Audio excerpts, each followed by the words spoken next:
What are you making? Hello everyone, welcome back to my channel. If you are new to my channel, welcome. Today I'm going to show you how to make a very simple but delicious groundnut soup. This soup is very similar to egusi soup. You can actually cook it the way you cook egusi soup. It even looks like egusi soup. So let me show you how it is done. I'm going to start by cooking the cow leg because it takes a longer time to get done. I just added 1 chopped habanero pepper, salt to taste, 1 seasoning cube. I'm also going to be using 2 tablespoons of chopped dried onion. You don't have to use dried onion, you can use fresh onion. I happen to have dried onion, that's why I'm using it. Cover it and let it cook until it is done. I'm also going to be using goat meat, but I'm going to blanch it first. I like to blanch my meat before cooking it because of that foamy substance that forms when you cook meat. So this gives me the opportunity to rinse it out before cooking it. So while it is cooking, I'm going to use the opportunity to chop my onion. I'm gonna chop only half of the onion for the meat and the remaining half is gonna be for the soup. So when I'm done, I'm gonna set it aside. Once the meat comes to a boil, I'm gonna take it to the sink, drain it, and rinse it out. Look at the foamy substance I was telling you about. I really don't like it. But if it does not bother you, you can skip this step. After rinsing it, I'm gonna add the chopped onion, salt to taste, and a seasoning cube. Feel free to season your meat with any spices of your choice. I'm just gonna stir it so that everything will be well combined. I'm not gonna add water. The water that came through the rinsing is what I'm gonna use to cook it with. Then cover it, cook it until it is done.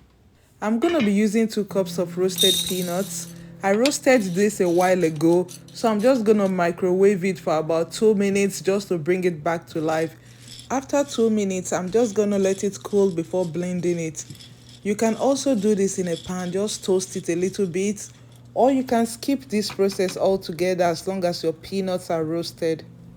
After cooking the meat for a while, maybe like 10 minutes or so, I'm gonna check on the meat because it does not have a lot of water, so I have to move them around so that each piece is evenly cooked.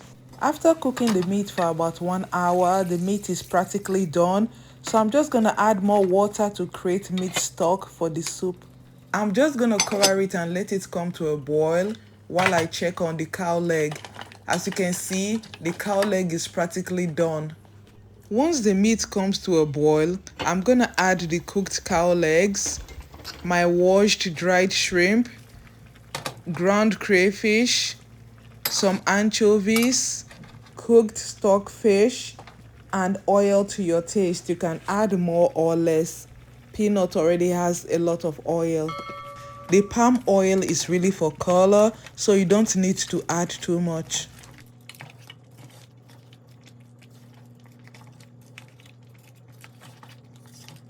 I'm going to add more water because we're cooking soup, obviously. Then I'm going to cover it and let it come to a boil. I'm going to use this time to blend the peanut, onion, and pepper. So if this is your first time on my channel or you are a returning viewer and you are not yet subscribed to my channel, please subscribe to my channel by clicking on the subscribe button and on the notification bell so that you can get an alert whenever I post a video. Like and share the video. Thank you and God bless you. Let me also use this opportunity to send a very special shout out to all those that have subscribed. You guys are the best. I love you. Thank you and God bless you. When you are blending your groundnuts, it is very important not to overblend it so that it does not look like peanut butter. There's a difference between peanut butter soup and groundnut soup. The blend for peanut soup is very smooth, like peanut butter, while the blend for groundnut soup looks more like a goosey blend, as you can see. Once the soup comes to a boil, I'm going to pour in the peanut blend, which has peanuts, onion, and pepper. Make sure you get everything out of the cup. You can rinse it out or scrape it out. I'm just going to stir it to combine.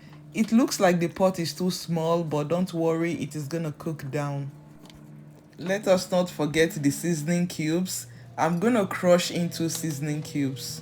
Let me tell you guys a little story of why I love to crush my seasoning cubes. When I was little, my mom was teaching me how to cook. So she told me, oh, add the seasoning cube. I don't want to say the brand. So I just peeled it off and I dropped it into the soup. And when the soup was done, my mom was stirring it, and all of a sudden she saw the seasoning cube still intact, and she was staring at me as if I manufactured it. I said, well, they said, why did you crush it? I said, I didn't know I was supposed to crush it. So I learned a lesson from a very tender age to always crush seasoning cubes. I'm sure I'm not the only one with such an experience. If you have ever seen an undissolved seasoning cube in your food, let us know in the comment section. This is a good time to taste for salt since almost everything has been added. Add salt to taste. So this is the last ingredient that I'm gonna add, my washed stringy bitter leaves. If you want to know how to wash your bitter leaves like this, I'm gonna leave the link to the video in the description box. You can check it out later. Groundnut soup tastes better when you use uziza leaves, bitter leaves, or even scent leaves. I have added all the ingredients. The only thing left now is to cook it down until it becomes thick, but not too thick. I forgot to mention this. After you have added the peanuts blend, make sure you stir it intermittently, otherwise it's gonna burn at the bottom. I have cooked it long enough. It has cooked down and it is thicker, so I like the consistency. Finally, the soup is ready. I'm just gonna turn off the heat and make my swallow. Look at my yummylicious groundnut soup. Doesn't it look like a goosey soup? By the way, I have a peanut butter soup. I'm gonna leave the link in the description box. You can check it out later if you're interested. This is the perfect consistency, not too thick and not too runny. Just like egusi soup, you can enjoy groundnut soup with rice. If you have never tried it before, you are missing something very delicious. Give it a try and you will be so amazed. So now that you know how to make groundnut soup, why don't you give this a try? I promise you, you're gonna love it. You're gonna enjoy it. It is very easy to make. Plus, it is very economical. So, thank you guys for watching. Till I see you next time. Stay safe, stay blessed. I love you. Bye.